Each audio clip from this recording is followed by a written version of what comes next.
দেবলীনার ভিডিওটা দেখার পর থেকে একটা কথাই ভাবতেছি, শিক্ষা দীক্ষা টাকা পয়সা কোনো কিছুই আটকাতে পারে না যাদের হচ্ছে কপাল কপালটা খারাপ হয়।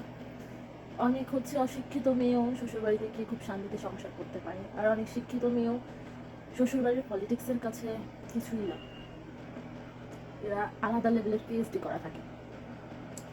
যেসব মেয়েরা ভাবে আমি একটা সংসার করব, সংসার করতে আসে, তারা সংসার পায় না। কোনো মেয়ে খারাপ হয়ে আসে না, মানে কোনো মেয়ে চিন্তা করে আসে না যে আমি গিয়ে শ্বশুরবাড়ির লোকের সাথে ঝামেলা করবো, অশান্তি করবো, এরকম আমার মনে হয় কোনো মেয়েই আসে না।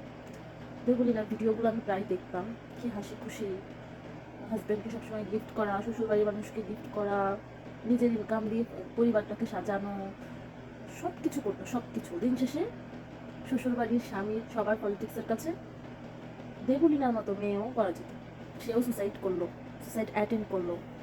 ও মরে গেলে কার কি আসতো? ওই ছেলেটা তো আরেকটা বিয়ে করে নিত, ওই ছেলের মারও কি আসতো চাইতো। আমাদের সমাজে এরকম অনেক অনেক অনেক মেয়ে আছে যে শিক্ষিত, নিজের পায়ে দাঁড়ানো, দেখতে শুনতে সব ঠিক আছে, বংশ পরিচয় ভালো, তারপরেও দিনের পর দিন এই কথাটা ভেবে সহ্য করে যে একটা সময় সব ঠিক হয়ে যাবে, কিন্তু ঠিক হয় না। যাদের কপাল খারাপ তাদের কখনোই ঠিক হয় না। সবচেয়ে বড় কথা হচ্ছে, যার হাত ধরে মানুষ আসে, একটা মানুষকে বিশ্বাস করে যার হাত ধরে আসে, আসার পর যদি দেখে সেই মানুষটাই সবচেয়ে বড় বেঈমান পরিবারের জন্য, সেই মানুষটাই হচ্ছে দিনের পর দিন অত্যাচার করে পরিবারের কথা শুনে, বা সেই স্বার্থের জন্য সবকিছু করে।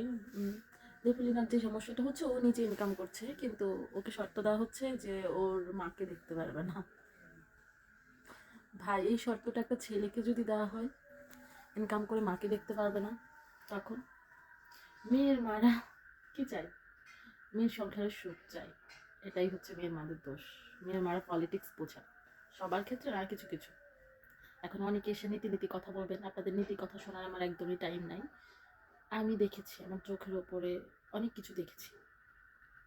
যদিও আমার নিউলি ম্যারিড, এত এক্সপিরিয়েন্স হয় নাই, আল্লাহ রহমতে আল্লাহ না দেখাক, কিন্তু মানুষ রূপে অনেক কিছু দেখেছি।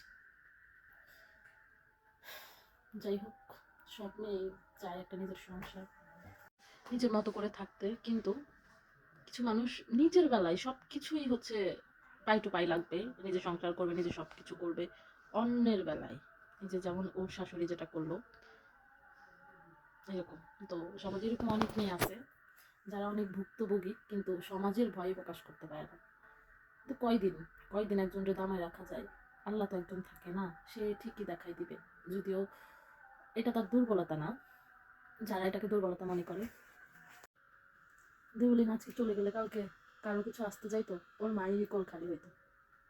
ওই যে যাকে ভালোবেসে বিয়ে করছে তারও কিছু আসতে যাইতো না, মায়ের কথা মতো আরেকটা বিয়ে করতো, সে বউ নিয়ে ঘুরতো, মাম্মাস বয়দের যা হয়। তো অনেক কিছু বললাম, অনেকে অনেক কিছু মনে করতে পারেন, আই ডোন্ট কেয়ার। আমি এই ভিডিওটা দেখার পর থেকে অনেক কিছু নিতে পারতেছি না।